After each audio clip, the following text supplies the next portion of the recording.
નમસ્કાર મિત્રો, આજે આપણે વાત કરવા જઈ રહ્યા છીએ એક એવી યોગ પ્રક્રિયા વિશે જે માત્ર વ્યાયામ નથી પરંતુ શરીર અને મન, આત્મા આ ત્રણેય માટે પૂર્ણ સાધના છે.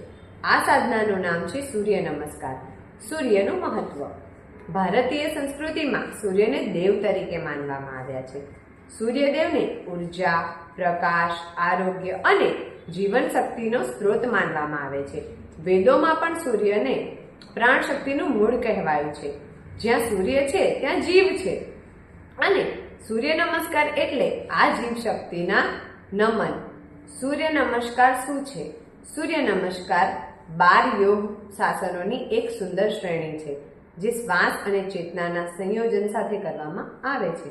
તેમાં આગળ નમવું, પાછળ વળવું, દંડ, સમાન થવું અને પુનઃ ઊભા થવાની પ્રક્રિયા સામેલ છે. ત્યાં એ જ ક્રિયામાં વ્યાયામ, પ્રાણાયામ, ધ્યાન અને ભક્તિ ચારેયનો સમાવેશ થાય છે. સૂર્ય નમસ્કારના 12 આસનો. આ 12 આસનો સૂર્ય મંત્રો અને 12 આદિત્યો સાથે જોડાયેલા છે. શારીરિક લાભ. નિયમિત સૂર્ય નમસ્કાર કરવાથી સમગ્ર શરીરની કસરત થાય છે. પાચન તંત્ર મજબૂત બને છે. વજન નિયંત્રણમાં રહે છે. રીંઢની હાડપિંજર લવચીક બને છે. હૃદય અને ફેફસા સક્રિય બને છે. દૈનિક 10 થી 12 સૂર્ય નમસ્કાર કરવાથી શરીરમાં નવી ઉર્જાનો સંચાર થાય છે. માનસિક લાભ. આજના સમયમાં તણાવ, ચિંતા અને ડિપ્રેશન સામાન્ય બન્યા છે. સૂર્ય નમસ્કાર મનને શાંત કરે છે, એકાગ્રતા વધારે છે, નકારાત્મક વિચારો દૂર કરે છે, આત્મવિશ્વાસથી વધારશે. શ્વાસ સાથે થતી આ ક્રિયા શીખવે છે. આધ્યાત્મિક લાભ. સૂર્ય નમસ્કાર માત્ર શરીરની કસરત નથી, તે એક સાધના છે.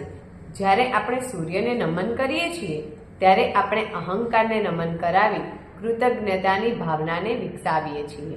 સૂર્ય નમસ્કાર આપણને શીખવે છે નિયમિતતા, શિસ્ત અને સ્વજાગૃતિ. આધુનિક જીવનમાં સૂર્ય નમસ્કાર. આજના વ્યસ્ત જીવનમાં દરેક પાસે સમયનો અછત છે, પરંતુ માત્ર 15 કે 20 મિનિટ સૂર્ય નમસ્કાર માટે કાઢીએ તો ડૉક્ટર પાસે જવાનું ઓછું થાય છે, દવાઓની જરૂર ઘટે છે અને જીવન વધુ સક્રિય બને છે.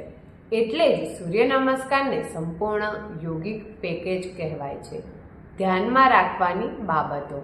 ખાલી પેટ કરવો, શ્વાસની ગતિ સાથે આસન કરવું, શરૂઆતમાં ધીમે કરવું. કોઈ આરોગ્ય સમસ્યા હોય તો માર્ગદર્શન લેવું. સૂર્ય નમસ્કાર એ માત્ર યોગ નથી, તે જીવન જીવવાની કલા છે. દરરોજ ઉગતા સૂર્યને નમન કરીએ. જો આપણે પોતાને દિવસ શરૂ કરીએ તો જીવનમાં આરોગ્ય, શાંતિ અને સકારાત્મક અવશ્ય આવશે. આભાર.